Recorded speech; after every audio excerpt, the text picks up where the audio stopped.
Hello friends, welcome to my channel. Today మనం 31st మే 2025కి సంబంధించిన important current అఫైర్స్ని ఈ వీడియోలో డిస్కస్ చేద్దాము. మా ఛానల్ని కనుక ఫస్ట్ టైం చూస్తున్న వాళ్ళు ఉంటే వీడియోని లైక్ చేసి ఛానల్ని సబ్స్క్రైబ్ చేసుకోండి. అలాగే వీడియో కింద డిస్క్రిప్షన్లో మన టెలిగ్రామ్ ఛానల్ లింక్ ఉంటుంది, అందులో కూడా జాయిన్ అవ్వండి. మీకు ఇంపార్టెంట్ కంటెంట్ PDF కూడా ప్రొవైడ్ చేయడం జరుగుతుంది. మే 31న డే ఇంపార్టెన్స్ చూసినట్లయితే ప్రపంచ పొగాకు వ్యతిరేక దినోత్సవం. పొగాకు ఉత్పత్తులు సేవించడం వల్ల కలిగే అనారోగ్య కారణాలను ప్రజలకు తెలియజేయాలనే లక్ష్యంతో మే 31న వరల్డ్ నో టొబాకో డేగా నిర్వహించడం జరుగుతుంది. 2025 సంవత్సరానికి నినాదం వచ్చేసి unmasking the appeal, exposing industry tactics on tobacco and nicotine products. So ఇది 2025 సంవత్సరానికి గాను వరల్డ్ టొబాకో డే యొక్క థీమ్. అలాగే నెక్స్ట్ టాపిక్ చూసినట్లయితే 7 దేశాల వరల్డ్ క్లాక్. ఉత్తరప్రదేశ్లోని లఖనవూకు చెందిన వ్యాపారి అనిల్ కుమార్ ఒకేసారి 7 దేశాల సమయం చూపే వరల్డ్ క్లాక్ను తయారు చేయడం జరిగింది. ఇది ఒకేసారి 7 దేశాలకు సంబంధించిన సమయాన్ని చూపిస్తుంది.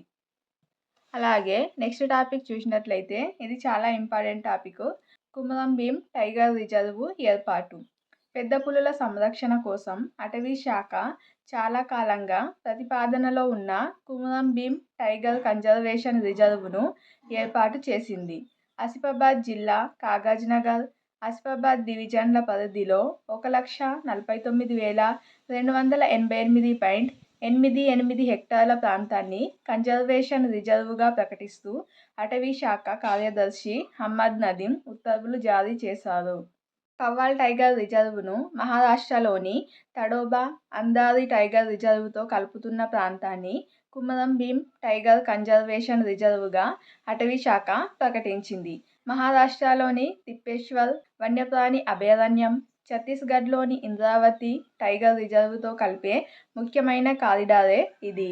సో ఇది ఇటీవల కుమరం భీం టైగర్ రిజర్వ్ను ఎక్కడ ఏర్పాటు చేయడం జరిగింది అంటే కుమరం భీం టైగర్ రిజర్వ్ ఆసిఫాబాద్ జిల్లాలో ఏర్పాటు చేయడం జరిగింది.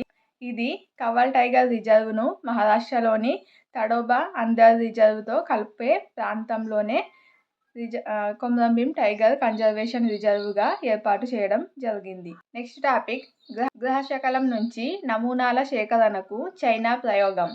అంగారకుడికి సమీపంలోని 2016 HO3 అనే ఒక గ్రహశకలం నుంచి నమూనాలను సేకరించేందుకు చైనా మే 30న ఒక వ్యోమనౌకను ప్రయోగించింది.